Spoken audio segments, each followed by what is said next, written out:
Imagine an empire that ruled a known world. An empire whose roads stretched across continents, whose legions were the most feared fighting force on Earth, and whose laws and culture defined civilization for 1,000 years. This was Rome.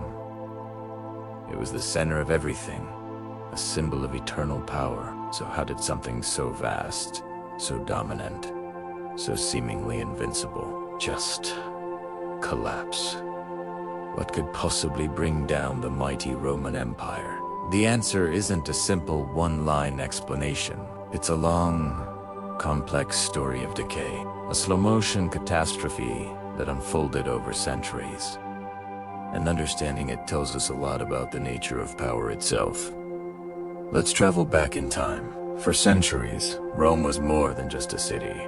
It was the idea of order, of law, of a shared civilization connecting peoples from the misty shores of Britain to the deserts of Syria. De Pax Romana, the Roman peace, was a period of unprecedented stability and prosperity. Trade flourished along those famous Roman roads.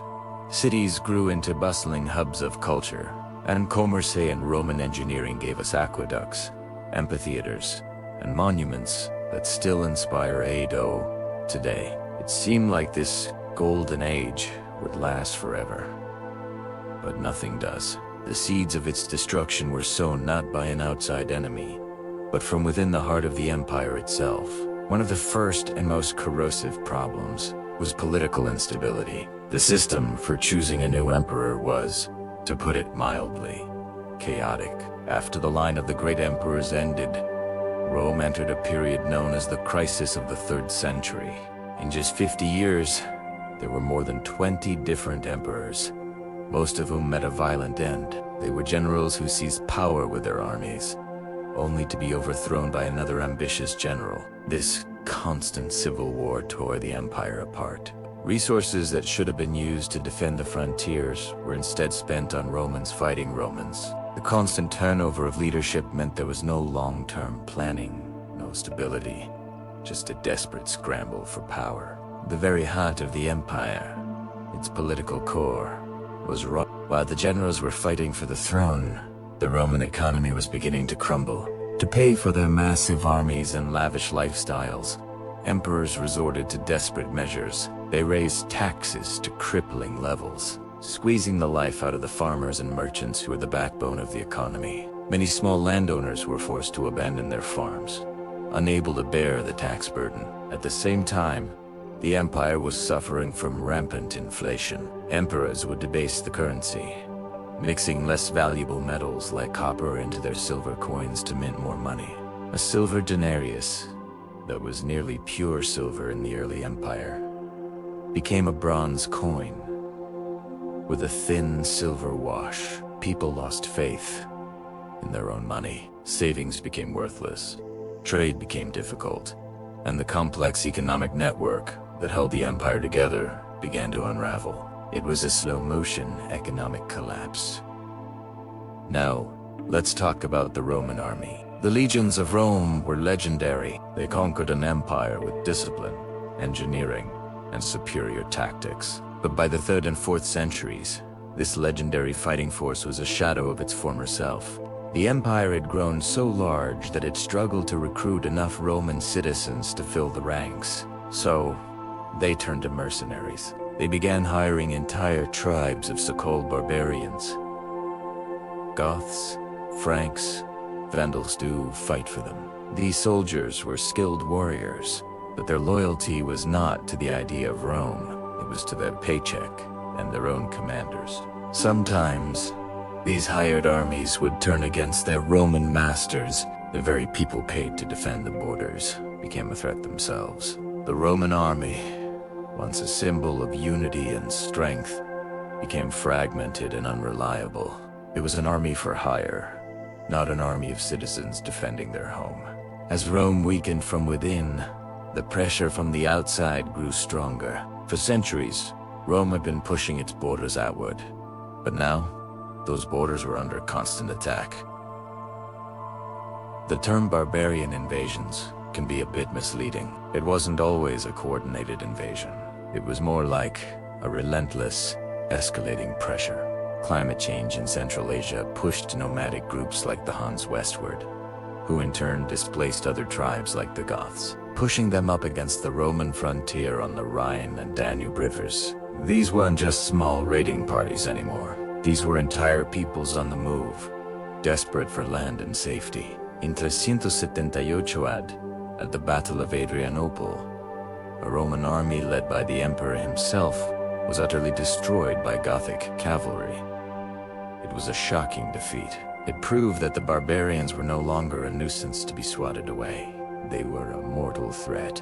The empire's borders were becoming porous, and the waves of migration were turning into a flood. Another profound change was happening within Roman society itself. The old Roman religion, with its pantheon of gods and goddesses, was losing its grip.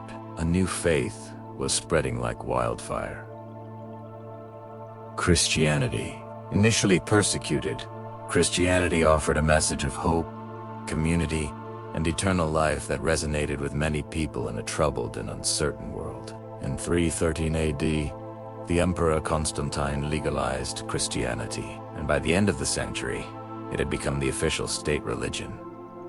This was a monumental shift. While it brought a new kind of unity to the empire, some historians argue it also changed the very fabric of Roman identity. The traditional Roman values, which were tied to the state and the old gods, were replaced by a focus on the afterlife and a new spiritual authority of the church. This isn't to say Christianity caused the fall of Rome, but it was part of a massive cultural transformation that changed what it meant to be Roman. Faced with all these crises, the Emperor Diocletian made a radical decision in the late 3rd century. He decided the empire was simply too big for one person to rule, so he split it in two. The Western Roman Empire, with its capital in Rome, and the Eastern Roman Empire, with a new capital he built, called Constantinople. For a while, this seemed to work. It made the vast territory more manageable.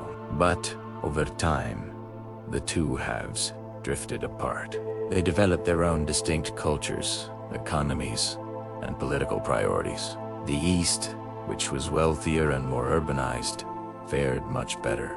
The West, which was more rural and faced the brunt of the barbarian migrations, continued to decline. The division was meant to save the empire, but in the long run, it sealed the fate of the West. The two halves stopped helping each other, becoming more like two separate, rebel empires. So, let's bring it all together. Imagine you're a Roman citizen in the early 5th century. Your government is unstable and corrupt. Your money is worthless.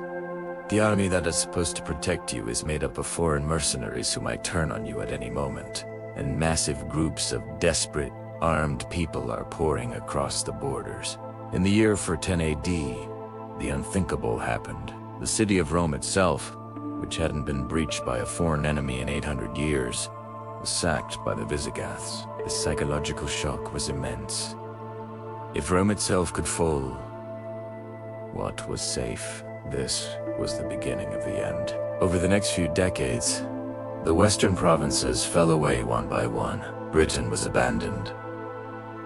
Gaul was overrun by Franks. Spain was taken by the Visigoths. And North Africa, the breadbasket of the empire, was conquered by the Vandals. The final moment came in for 76 AD, but it wasn't a dramatic, fiery battle. It was almost an afterthought. A Germanic chieftain named Odoacer deposed the last Western Roman emperor, a young boy ironically named Romulus Augustus. Odoacer didn't even bother to declare himself the new emperor. He simply sent the imperia insignia, the symbols of power, to the emperor in Constantinople and declared himself king of Italy. And that was it. The Western Roman Empire was gone. Not with a bang, but with a quiet whimper. It wasn't conquered in a single great war. It just dissolved. So, what's the ultimate lesson here? Rome didn't fall because of one single enemy or one single mistake. It was death by 1,000 cuts. Political corruption, economic collapse, military over-reliance on outsiders, and immense external pressure all combined to bring the giant down. The Eastern Roman Empire, which we now call the Byzantine Empire, would survive for another 1,000 years, a testament to its greater wealth and more strategic location. But the West fell, and its fall reminds us that no matter how powerful, how advanced, or how permanent something seems, it's always fragile. Empires are not just stone and steel. They are built on ideas, trust, and shared purpose. When those foundations erode, even the mightiest structures will eventually crumble into dust. The story of Rome is a powerful and timeless warning from history. Thank you so much for watching. If you found this journey through history fascinating, please hit that like button and subscribe for more deep dives into the stories that shaped our world. Let me know in the comments what you think was the biggest factor in Rome's fall. See you next time.